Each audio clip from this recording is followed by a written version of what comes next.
آج کی اس ویڈیو میں ہم جس شخصیت کی بات کرنے جا رہے ہیں وہ دنیا بھر میں کسی تعارف کے محتاج نہیں۔ اس شخصیت کی 50 گھنٹے کی نایاب ریکارڈنگ، دربار لسوڑی شاہ پر قوالی سے شہنشاہ قوالی تک کا سفر اور اس طرح کی بہت سی تفصیلات سے آپ کو آگاہ کریں گے، تو آپ سے گزارش ہے کہ ویڈیو کو سکپ نہیں کرنا بلکہ آخر تک ضرور دیکھنا ہے۔ تو آئیے ویڈیو کا آغاز کرتے ہیں۔ سن 1960 کی دہائی میں فیصل آباد کے صوفی بزرگ سائی محمد بخش اور لسوڑی شاہ کے دربار پر ایک کم عمر نوجوان نعتیہ اور عرفانہ کلام پڑھ رہا ہے۔ یہ بظاہر کوئی غیر معمولی بات نہیں، لیکن کسی کو کیا معلوم تھا کہ پنجاب کا یہ لڑکا دنیا موسیقی میں شہنشاہ قوالی بن جائے گا۔ اس کا تعلق تو قوال گرانے سے ہی تھا۔ اس جیسے کئی نوجوانوں بچپن سے ہی سر، تال اور لے کا نصاب پڑھایا جاتا ہے، وہ چاہیں نہ چاہیں، لیکن یہ کم عمر لڑکا اپنے سروں کی پختگی اور لے کی اٹھان میں اتنی مہارت رکھتا تھا کہ اسے سننے والے اس کے سیر میں کھو جاتے تھے۔ قیام پاکستان سے قبل انڈیا کے شہر جلندھر سے ہجرت کر کے آئے پٹیالہ گھرانے کے سپوت کا نام نصرت فتح علی خان ہے، لیکن یہ وہ وقت تھا جب نصرت کو کوئی نہیں جانتا تھا۔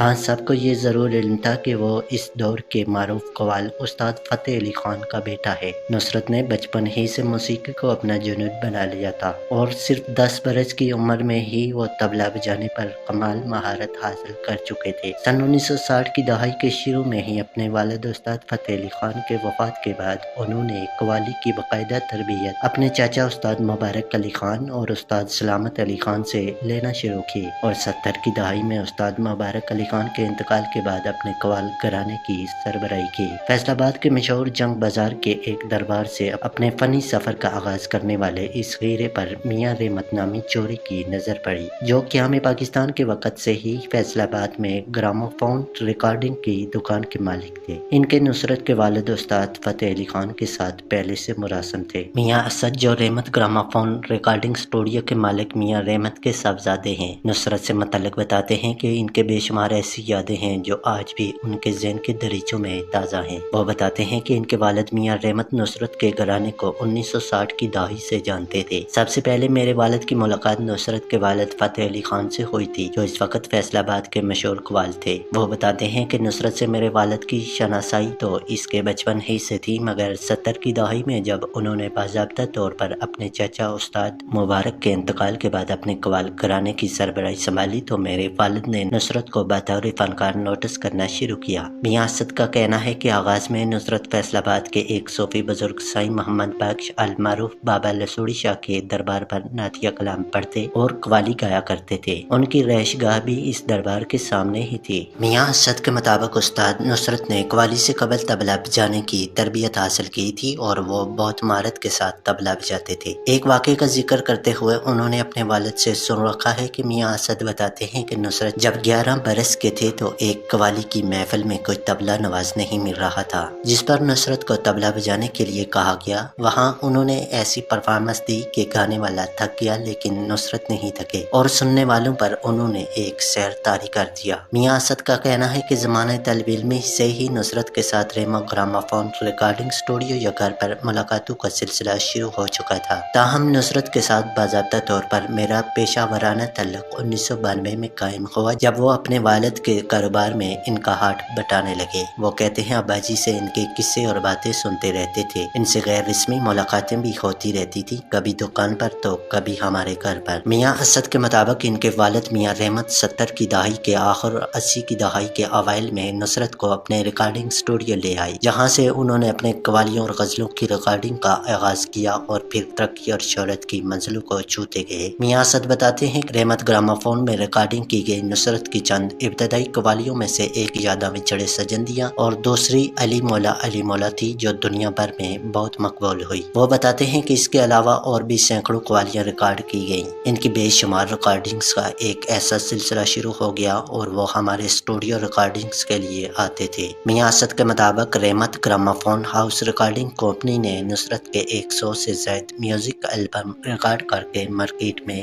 ریلیز کیے، جن میں صوفی بزرگ بابا بلے شاہ کا کلام کی جانا میں کون سمیت متعدد دوسرے کلام شامل ہیں۔ وہ کہتے ہیں کہ اگر نصرت اور رحمت گراموفون کے تعلق اور سفر کو یاد کرنے بیٹھیں تو ایک لامنتہی سلسلہ ہے جو چلتا رہے گا۔ ایسے ہی ایک اور شخص الیاس حسین ہیں جو نصرت کی جوانی ہی سے ان کے شاگرد اور ان کی قوال پارٹیوں میں بطور پرومپٹ خدمات سر انجام دیتے آئے ہیں۔ واضح رہے کہ پرومپٹ وہ شخص ہوتا ہے جو کسی شو یا ریکارڈنگ کے دوران مرکزی قوال کے پیچھے بیٹھے کلام یا غزلوں کی کتاب تھامے قوال کو اگلے مصرے یاد کرواتا یا بناتا ہے۔ 58 سالہ الیاس حسین ان کی یادوں کا تذکرہ کرتے ہوئے کہتے ہیں، ہمارا خاندان فتح علی خان کے گھرانے میں کئی پشتوں سے خدمات کرتا آیا ہے۔ میں سن 1975 سے نصرت فتح علی خان کو جانتا ہوں۔ تب میں اسکول جاتا تھا، بچہ تھا اور والد کے ساتھ ان کے گھر کام کاج کرنے جاتا تھا۔ میں ان کا شاگرد تھا۔ سن 1983 سے 1997 میں ان کی وفات تک ان کی قوال پارٹیوں میں شامل رہا۔ ان کا کہنا ہے کہ میرے دادا اور والد بھی ان کے گھرانے کے شاگرد تھے۔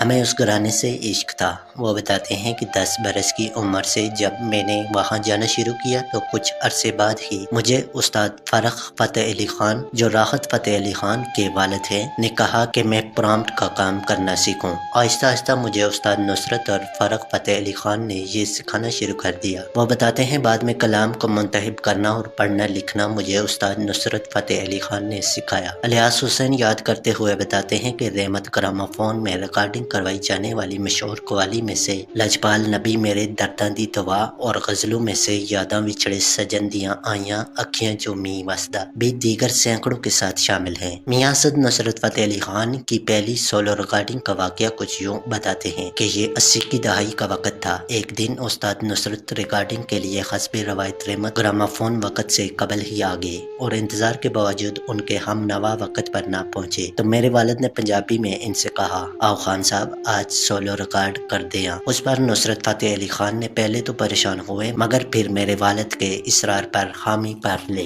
اور فوری طور پر اسٹوڈیو میں موجود ایک شاعر سے غزل لکھوائی گئی اور انہوں نے پہلی مرتبہ سولو ریکارڈنگ کی ابتدا کی۔ میاں اسد بتاتے ہیں کہ ان کے ابتدائی سولو ریکارڈنگ میں سب سے زیادہ مقبول سن چرخے دی مٹھی مٹھی کوک تھی۔ جب یہ غزل مارکیٹ میں آئی تو ان کی گائیکی کو ایک نیا بام عروج ملا، بلکہ اس وجہ سے کئی گلوکار اور غم نوا ہم سے ناراض بھی ہوئے کہ اب خان صاحب کو شاید ان کی ضرورت نہیں۔ رحمت گراموفون کے مالک میاں اسد یاد کرتے ہوئے کہتے ہیں کہ نصرت کا ان کے والد سے تعلق بہت گہرا اور دوستانہ تھا، کیونکہ وہ بات چیت کے شوقین تھے، اس لیے اکثر دکان پر آ جاتے تھے۔ بھاری جسامت کے باعث انہیں وہاں زیادہ دیر بیٹھنے میں مشکل پیش آتی تھی، اس لیے میرے بڑے بھائی نے ان کے لیے ایک خاص صوفہ بنوایا تاکہ وہ آرام سے اس پر بیٹھ سکیں۔ اس صوفے کی تلاش تو ممکن نہ ہو سکی، لیکن اب جو بھی اس صوفے پر بیٹھتا ہوگا وہ نہایت ہی خوش نصیب ہوگا۔ میاں اسد کا کہنا ہے کہ نصرت فتح علی خان سے پیشہ ورانہ تعلق کے تجربے کا اگر تجربہ کروں تو یہ کہہ سکتا ہوں کہ شاید وہ واحد قوال ہے جن کا کوئی کلام کوئی غزل ایسی نہیں جو کہیں چل رہی ہو تو موسیقی سننے والا یہ کہہ دے کہ اس کو فارورڈ کرے۔ لوگ ان کی آواز کو سنتے تھے، ان کی ادائیگی کو سنتے تھے، انہیں موسیقی سے عشق تھا اور وہ اس متعلق بہت حساس تھے۔ ان کے درینہ ساتھی شاگرد اور ہمنوا الیاس حسین کا کہنا ہے کہ خان صاحب دنیا کی کسی بھی حصے میں خواہ کتنا ہی طویل دورانیہ کا شو پرفارم کر رہے ہوں کر کے جب واپس ہوٹل آتے تو ہمیں کہتے کہ میرا ہارمونیم باجا میرے کمرے میں رکھ دو۔ ہم اپنی نیند پوری کر کے اٹھتے تو دیکھتے کہ وہ اس پر ریاض کر رہے ہیں۔ الیاس حسین کے مطابق وہ سوتے وقت بھی بستر پر اپنا ہارمونیم ساتھ رکھ کر سوتے تھے اور نیند میں بھی ایک انگلی اس پر رکھی ہوتی تھی۔ الیاس کا کہنا ہے کہ دوران سفر جہاز میں جب ہارمونیم موجود نہ ہوتا تو اپنے سینے یا پیٹ پر ہی انگلیوں سے سروں کی ریاضت کرتے۔ وہ بتاتے ہیں کہ میں نے ساری زندگی انہیں کبھی ہارمونیم کے بغیر نہیں دیکھا۔ میاں اسد نصرت فتح علی خان کی موسیقی اور سروں کی سمجھ کے متعلق ایک واقعہ سناتے ہیں کہ ایک بہت بڑی نجی محفل میں جہاں وہ خود بھی موجود تھے نصرت علی خان پرفارم کر رہے تھے اور لوگ ان کی دونوں اور قوالیوں پر دیوانہ وار جھومنے کے ساتھ ساتھ ان پر ویلوں کی صورت میں نوٹ نچاور کر رہے تھے کہ اچانک انہوں نے ایک سزندے سے اشارے سے کہا کہ ہارمونیم کے سر ٹھیک نہیں ہیں، دیکھو اس میں کیا مسئلہ ہے۔ جب غور کیا گیا تو اس باجے کی ہوا والی جگہ پر